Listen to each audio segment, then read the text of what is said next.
नमस्कार, मैं अनु चतुर्वेदी। आप देख रहे आर्याभट्ट टाइम्स। बिहार की सियासी में चल रहे हलचल को लेकर हमारे बिहार के जनता को बहुत सब्र से थी इंतजार। नीतीश कुमार कब देंगे इस्तीफा। नीतीश कुमार ने कहा कि मैं इस्तीफा दिया सभी लोगों की राय से जो निर्णय लिया गया है। हम लोग पुराना गठबंधन तोड़कर नए गठबंधन बनाए थे।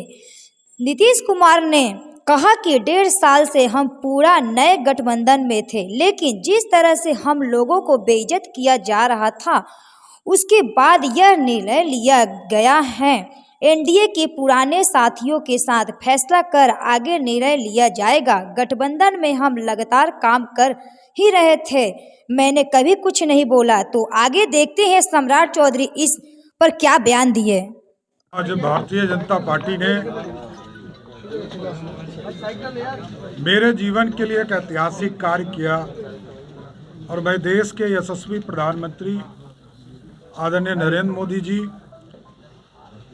देश के गृह मंत्री आदरणीय अमित शाह जी और पार्टी के हमारे राष्ट्रीय अध्यक्ष आदरणीय जेपी नड्डा जी, और यहाँ पर हमारे 2 चुनाव प्रभारी के तौर पर नियुक्त हैं आदरणीय विनोद तावड़े जी और दीपक प्रकाश जी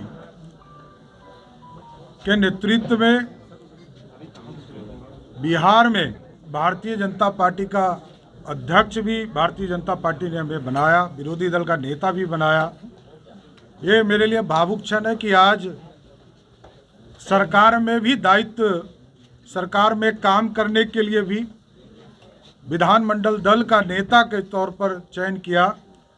इसके लिए मैं देश के प्रधानमंत्री जी से लेकर पार्टी के राष्ट्रीय अध्यक्ष, सभी नेतागण और सभी माननीय विधायकों का मैं विशेष तौर पर धन्यवाद भी देता हूं कि बिहार के विकास के लिए और लालू प्रसाद जी के आतंक को समाप्त करने के लिए जो जनमत 2020 में हम लोगों को मिला था, उसको फिर से एनडीए के रूप में स्थापित करना और बिहार में जंगल राज नहीं बन सके, इसके लिए भारतीय जनता पार्टी के पास जब प्रस्ताव आया आदरणीय नीतीश कुमार जी का और उनके दूत के तौर पर संजय झा जी यहाँ आए, हम लोगों को प्रस्ताव दिया, तो हम लोगों ने समर्थन का निर्णय लिया और पार्टी का जो दायित्व है एक सामान्य कार्यकर्ता के तौर पर पार्टी को मजबूत करना और देश के यशस्वी प्रधानमंत्री जी के नेतृत्व में 2024 में 40 की 40 सीट जिताकर बिहार से देने का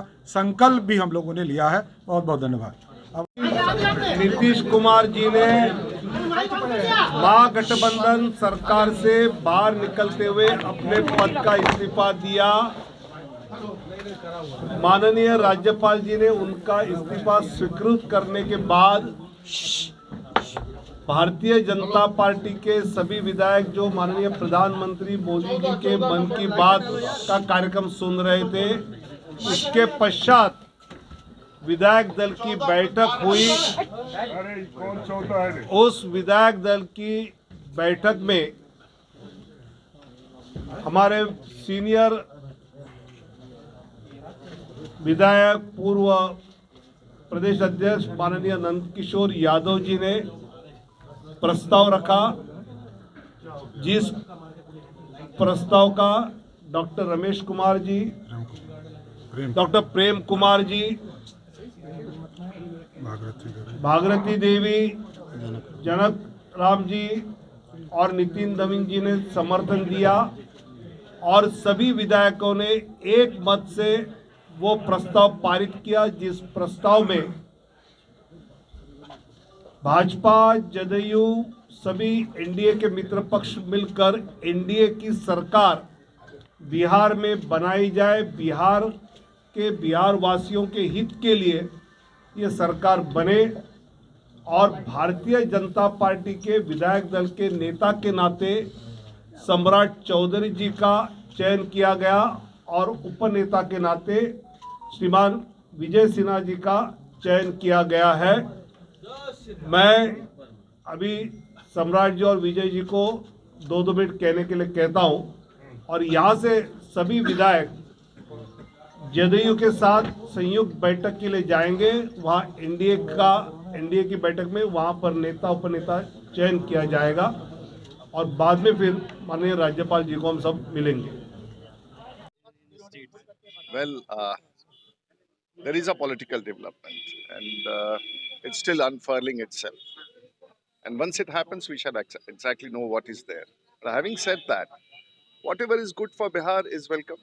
And that is what we think because we all have great faith in the leadership of the Honorable Prime Minister.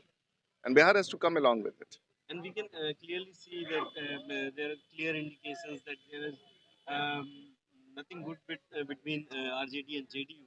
Well, that is not our concern at all. But end of the day, we always look forward to better situation in Bihar and I hope it will come back again. Thank you. Thank you.